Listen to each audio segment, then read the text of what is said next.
Good morning, everybody. Welcome to Tea Talk Tuesday. It is December 7th already. Happy day after St. Nicholas Day. How many of you had woke up to find an orange or some candy or a gift in your shoe? Is that a tradition that you even ever partake in? I'm very interested to know that. So good morning, Libby, and good morning, Dottie. It is great to be with you this morning. My tea is gone already today, so I can't be drinking out of this. It's your mom's birthday. Happy birthday, Libby's mom. So I guess we'll move on to the water bottle today. Cheers. Whatever you're drinking today, let it serve you well. Hydrate your body. Give you what you need to be sustained today. So be great. Good morning, Tina. Swig. Oh, I guess I put oils in there last night. Shocking. I know, right? Essential oils in my beverages. So yeah, it has been a great week, I guess, since I saw you last. I was able to travel to Nashville for our company's annual convention, Ulapalooza it's called, and meet some really incredible people. Also meet people that I've been seeing online for many, many, many months and hanging out with and getting to know, like all of you. Imagine if we had a coffee conversation get together and everybody who's been on Coffee and Conversation for the last, it's going to be, going on 2 years in a few months, right? That's crazy, by the way, to realize that. But just imagine that we all had an opportunity to get together, and these people that we have been hanging out with virtually for so long, we got to get our hands on and get our arms around and give each other great big hugs and just be able to be together in person in community. It was really such a gift to have that opportunity to be with these. And, most of these people I'm on these meetings with, there's usually 20, 30, or 40 of us on a meeting. And so all you see are these little tiny squares of people and names that are so small you can't even really make them out. And so what a joy, what a true gift to have this time together. And I thought, what a great way to start this season of giving that we're in right now. I know some of you are like, what do you mean start? I've been shopping, getting gifts for people since August. So how many of you shop all year round for your Christmas gifts versus how many of you haven't even started yet? Somewhere in between, I'm sure, probably many of us probably fall in there. Libby will not yesterday a gift, but an ornament always each year from St. Nick. Where do you put all those ornaments, Libby? I actually am interested in this because I saw your tree yesterday and in your background, it was beautiful. And we haven't put ours up yet, but I have to do it this week because my son comes home again on Saturday, and we wanted to switch over all the fall stuff and have it ready for Christmas and then have his ornaments ready to go on the tree. Now we have, for the last pretty much as long as he can remember, because he was only 4 when we moved into that house, we've had a very, very tall tree because we had this big, like our living room was sunken living room with giant cathedral ceilings. So we had like this massive, massive tree that even on a ladder, my husband couldn't put the star on it. And so what we ended up doing was just taking the top half of the tree and putting that one in the base. And that's what we brought to the apartment. So now we have to figure out, first of all, where we're going to put it, because that's going to be a challenge. There might only be one option, which we may or may not hit every time we go to our bedroom, but I'm not sure. And then, like Libby, we did ornaments every year. So every year the kids would get an ornament based on whatever it was that they were doing. That was our tradition, whatever their big year was, whether it was a school play or got your driver's license or played a sport or whatever you did for the first time that year. And then every time we would take a family trip, we'd get an ornament to remember that trip. I do not know how or where we are going to put all of these ornaments. So this year I started thinking about it and I'm like, technically they're both adults now. So I think it's time to stop that tradition, because my parents never stopped that tradition and my husband's parents didn't stop the tradition. And so every year we still get ornaments, and we really truly have no place to put them. So then we're ranking them by like best memories, I guess. And then what? Then your parents come and stay with you and they want to know where all your ornaments are. So I don't know. Have Jaden help you. Yeah, Amy, that would be a good idea, except when he was home a few weeks ago for Thanksgiving, not even a few weeks ago, which is like, seems like yesterday. We were home together on, I think it was the Saturday or the Sunday. I'm like, hey, let's put the tree up. It was already, it's like we were ready. And he was like, no, everything is still Thanksgiving-y. We just celebrated Thanksgiving, and like, let's do it when I get back. And he goes, I want to come home to the Christmas feels, which was his way of saying, can you just have this all done for me so I don't have to get involved? Yeah.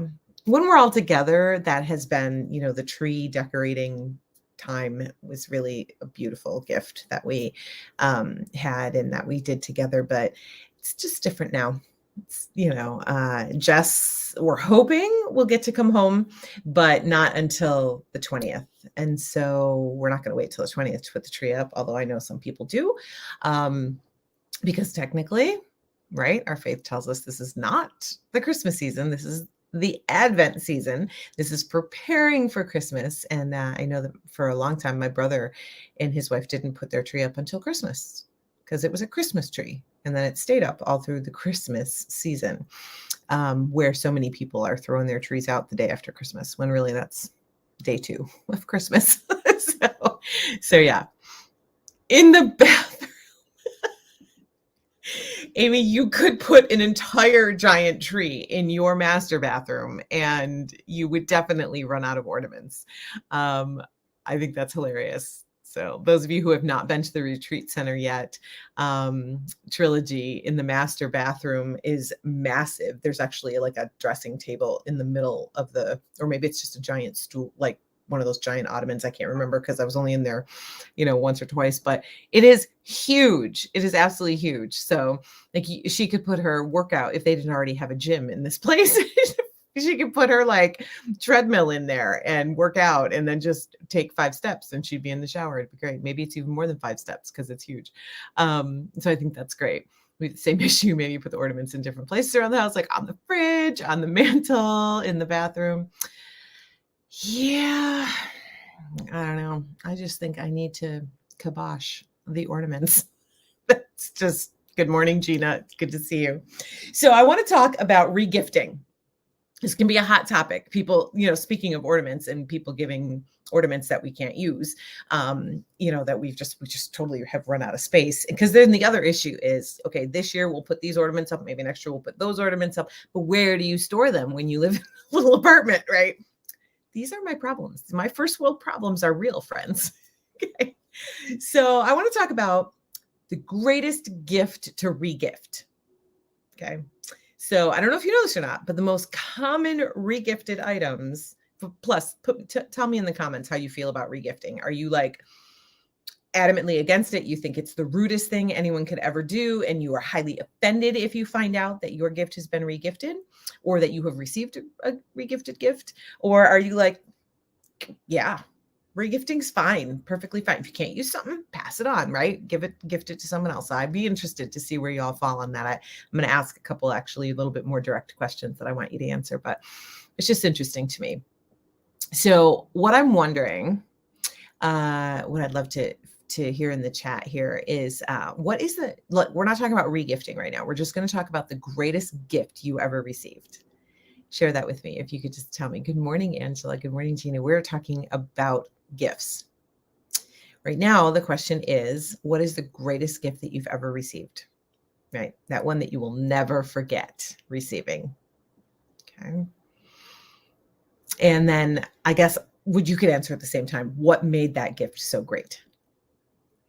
As parents, we strive, I think, if we have children, that we want to give them great gifts, right? And I remember we put so much thought and so much effort into these gifts. And I remember the year, and maybe I've shared this story before, and maybe last year, I don't know, but I remember the year my daughter wanted a pink unicorn. a pink unicorn. And she was adamant, like she wanted a pink unicorn. And I was like, okay, that shouldn't be too hard. I'll find a pink unicorn, right? And so I was at CVS, right, picking up a prescription or buying something, I don't even know. And out of the corner of my eye, I saw this, like way up on a shelf, I saw this pink. And I turn and I look, and it's this massive, like huge, probably the size of a body pillow, right? As far as how long it was. Giant pink unicorn with this gorgeous golden, unicorn horn coming out of her head. And I was like, oh, and there was even so much as a beam of sun shining on it on this top shelf. It was probably dusty, whatever. But I was like, one of those moments, oh, there it is, this shaft of light shining on this pink unicorn. I was like, oh, I must have that. So they got a ladder, they climbed up there, they got this unicorn down, dusted it off, and they placed it in my hands. And it was like the Holy Grail. I was so excited. And I took it and hid it at my parents' house. And then on Christmas, I went and I got it and I brought it, and I didn't even wrap it. I just put a big bow around its neck because I couldn't wait for her to get up and come around the corner and see this giant, beautiful pink unicorn. And then I had found like a little tiny one, so I'd put it in her stocking. But this big unicorn, and I was just so excited as a parent. I set up the video camera. I couldn't wait for her reaction. I mean, so excited. I don't know if you've ever given gifts like that. Like you cannot wait to give it to them. You cannot wait for them to open it. Well, that was this moment. And my daughter, being my daughter, she gets up, comes out. I got the video camera rolling. She comes around the corner, and I'm expecting like tears of joy or squeals of excitement as she launches herself onto this pink unicorn. She turns the corner and she goes, I'm like, oh my gosh, look, you got this pink unicorn. And she was like, yeah, but I just wanted a little one. I was like, I wish I still had that tape. You cannot even imagine my disappointment when she was really not happy with her pink unicorn because she just wanted a little one. She was, however, elated with the little one that was in her stocking. So I guess it was a win. It was a win gift after all. But I had in my mind something that I thought that she would absolutely love. And when her reaction didn't meet my excitement for giving this gift, there was some massive disappointment. That is perhaps the danger of regifting. When we regift something that someone else put a great deal of thought and love into giving us, thinking that we would truly love and enjoy this gift, and then if they were to, God forbid, ever find out that you did not keep it, you regifted it to somebody else, well, then that is where hurt feelings come in. And that is where, of course, regifting gets its bad reputation. Right? So I like that Amy said she doesn't mind regifting at all. But be honest with me. Tell me in the comments. Just give me a yes or nope, never. Have you ever regifted anything? I would be very interested to know that. Be honest. Don't worry, we're not going to tattle. We're not going to post it. Hey, so-and-so's a regifter. You better watch it. You never know what they're going to regift. Yeah. I mean, let's use candles. That's one that's in the list of the top 3 things that get regifted. I don't burn candles. I'm an essential oil user, right? But not everybody knows that about me. And I was a candle junkie for a lot of years. So if someone gives me a scented candle, 1, there's a good chance it might have been regifted. But 2, as a teacher, I used to get candles all the time, right? All these scented candles. But I don't mind regifting because I have the same amount of gratitude for the gift that was given to me, even if I know I'm never going to use it and I'm probably going to share it with somebody else. It doesn't diminish how grateful I am that someone thought of me and gave me a gift in the first place. Does that make sense? So it's not like I open up a gift and go, great, another mug. What am I going to do with a mug?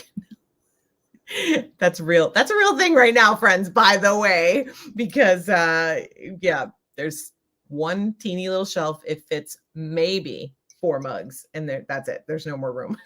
There's no more room for mugs. So if it was full of chocolate and had maybe like a Starbucks gift card in it, I would be using the gift card, but the mug wouldn't get to stay. I'm just saying, just being real. So yes, because if we can't use them, someone else should. Exactly. That is the point of regifting. So, but here's the conundrum. Do you wrap it and pass it on as your own thoughtful gift? Or do you admit, hey, I got this gift. It's a great mug. I just can't use it. I'm out of mug space. Would you like it? And do you share a gift that way, admitting that someone else gave it to you and you can't use it? Or do you say, here you go. Here's this thing I got for you because I thought of you and I knew that you would like it. Like, how do you pass off? And I'm not saying one is right and one is wrong. I'm just curious. Libby's like, I'm sure I've regifted. Yeah. There are times when there's something that I have that I absolutely love. And so I'll get the identical thing for someone else that I know would love it as well. And then, I'll give it to them and then I'll think, what if they think that I regifted this? So then I feel like the need to wear it or to have it handy or in the background of a video or something. So they do know like, oh, she actually does have one of those things that I want you to think, right? I think I might've regifted something I could not use, but I don't remember exactly. Okay. So I'm the only so I'm just telling all my secrets now. Yeah. Like I said, a lot of people have strong feelings about it. And I'm wondering if you receive something that has been regifted, are you offended? Or are you just like, yeah, why not? I actually do love that. And I think that I will get good use out of it, Yeah. So that's just a warning. If I give you a candle, it's regifted because I wouldn't have bought it. Number one. So if I have it in my possession, chances are it was given to me. Either way, you are giving them something that you think they would like. And that's the important part. Exactly. Okay. So during this season of giving, I want you to be thinking about that. Like what gifts you are going to be sharing with people, and whether or not something that you have that's new, I guess that's like the rule of regifting. Like you can't burn the candle partly, decide you don't like the smell and then regift it. I know that sounds obvious, but people do that and pass it off, right? So apparently regifting etiquette is that it must be brand new, unopened packaging. Okay. Which I have to laugh because the 3 most common regifted, I don't think Carrie got enough sleep last night because I'm finding this really funny. The 3 most common regifted: socks, alcohol, and candles. So tried on those socks, wore them for a day. They didn't serve me, so I'm regifting them. Okay, that's not cool. Number 2, burn this candle, gave me a headache. I think you'll like it. Just ignore that black wick. It's fine. It's totally fine, right? Or open up that bottle of wine, pour yourself a glass and be like, oh, that's all I allow myself is a glass. So we're going to put the cork back in and here you go. Happy birthday. Quiz. I don't know. Anyway, let's talk about spiritual gifts. 1 Corinthians 12 tells us, of course, what spiritual gifts are, and that so many of us have been given different gifts. I want to talk about how we feel about that, right? So we know that, wait, I got to go back to this. No, it would be fine. Angela says, last year I got 5 pairs of slippers from 5 different people. I donated them. Didn't I get you slippers? No, I'm just kidding. I wouldn't be offended if I did find out that you donated all of them. I may have, but I usually put too much thought into thinking about the thought that someone put into picking it out. Okay. So Tina, you can't regift something because you are thinking so much about what they were thinking when they got it for you and you couldn't pass it on, right? Is that what I'm understanding? Which is true. So the biggest point of all of this and the whole regifting concept is that we are truly filled with gratitude and appreciation for what it is that we received, right? Then the gift is received as a gift. The worst is when you receive those gifts that they're like burdens. You're like, oh, this person knows I cannot possibly use this, or do they know me at all? And then, then it takes the spirit out of it. So anyway, yeah. Okay, good. Okay, so we know that 1 Corinthians 12 talks about the spiritual gifts that many have been given, right? And some people get the gift of wisdom and some knowledge and some the ability to speak in tongues, and then others the interpretation of the tongues, some healing, miraculous healing. I'm missing some. I'm not listing them in any particular order. Some faith, right? I should have had it in front of me. The gift of faith. And I know I'm curious because this happens around this time of year, this whole season of gift giving, where you see someone else get a gift and you perhaps are jealous or envious or wish that you had that gift, right?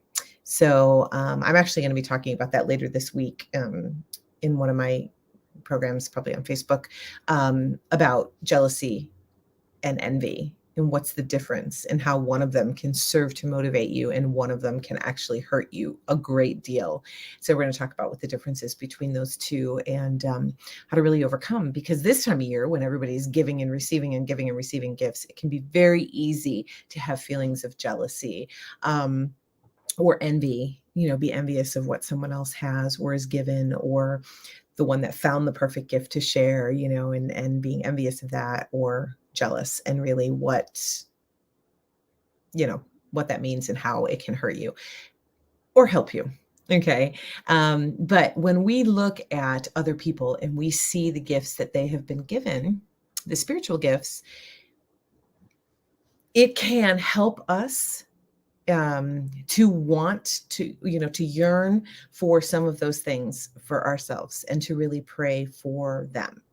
And I am of the firm belief, I've heard some people say that you're just born with the gift of faith or the gift of knowledge or the gift of wisdom or the gift of tongues. You just have to, be able to tap into that, that God-given gift. But I really do believe that you can pray for these things. I believe that, the Spirit gives them to you in accord, the special gifts in the way, and sometimes just as they're needed. I don't know if you have ever prayed over somebody for healing and witnessed that healing right then and there on the spot. A lot of times when we pray for healing, we don't see the outcome. We don't know. But I have been the giver and the receiver of prayers for healing, and I've experienced miraculous healing on numerous times, and it's very, very powerful. Would I say that I have the gift of healing? No, I don't think that I do. I do think, however, that when we pray in the Spirit, then all of us could potentially be, because we are being used by the healer, if that makes sense, right? So no matter where you fall on the regifting debate, the one gift that is perfectly acceptable, not just acceptable, but pretty much required for you to regift, is the gift of salvation. It's Jesus, right? By virtue of our baptism, we are all called to regift him. That this gift that we've received, we should be filled with so much gratitude that we have got to pass him on. We've got to share him, right? We just have to. And so this Christmas season, when we think about not only the best gift to give to others, but the best gift that we've received and how to be filled with gratitude for it, we need to think about that. And we know that the way to show gratitude and the way to appreciate this gift that has been given to us is to give Jesus our whole self, to hold nothing back. That's all he asks for.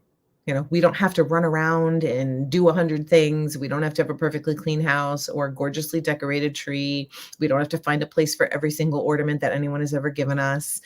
We don't have to spend all kinds of money and go into debt and then spend months paying it down. All we have to do is give of ourselves. And that's not just to Jesus. It is to our loved ones as well, right? Jesus asks only for our heart. And I don't know if any of you have ever done this, but I haven't, and I want to. A giftless Christmas gift, meaning anything with a price tag, is not allowed this year. It's probably going to be next year, though, because I think gift giving has already started, purchasing has already started. But nothing with a price tag is allowed to be given or received this year in our family. We can only give of our time, our talents, acts of kindness, acts of service, just being together, gifts like that. I think that would be really great. So as we wrap up today, I wanted to do, forgot my guitar. Hold on. Let me just wheel on over here. I wanted to do this song for you as we think about this season of giving. And I want to encourage you to just think about what the greatest gift that you can give to God, and how you are going to do that.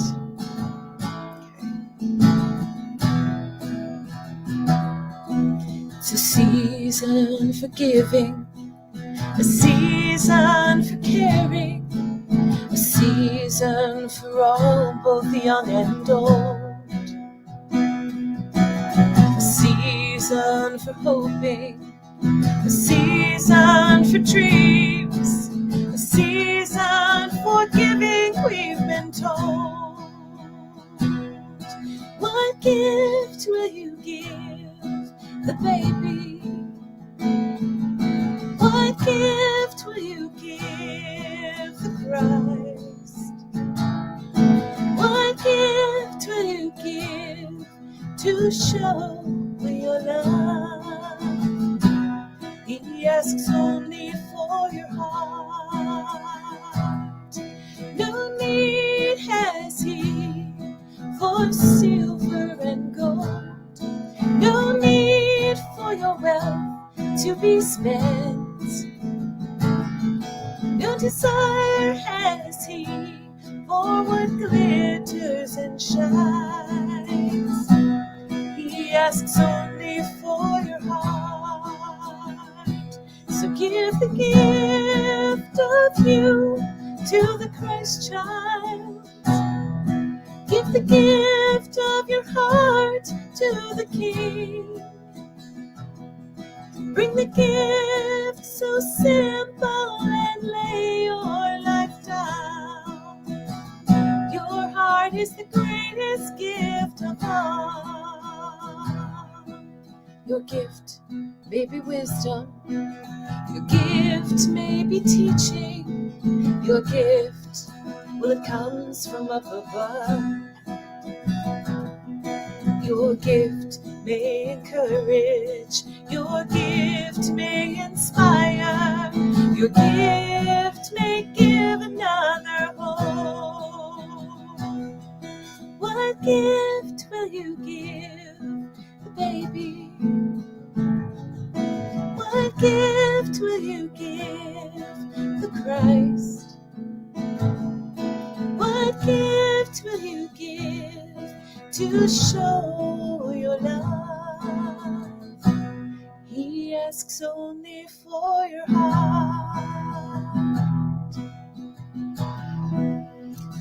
Father God, the giver of the very best gift, help us, Lord, to find opportunities to re-gift that gift over and over again to the world around us. Help us to have eyes to see the needs and the longing to sense, the ability to sense the longing in people's hearts, Lord, that we will know that they need you more than anything else this Christmas season. Help us to know how to give the gift of you, how to be the very best gift that we can give to our family, friends, and to the world around us, Lord.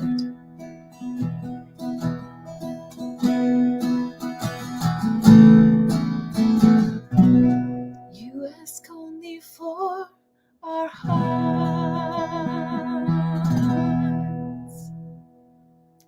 Amen and amen. Yes, the giftless Christmas. Let's start a movement.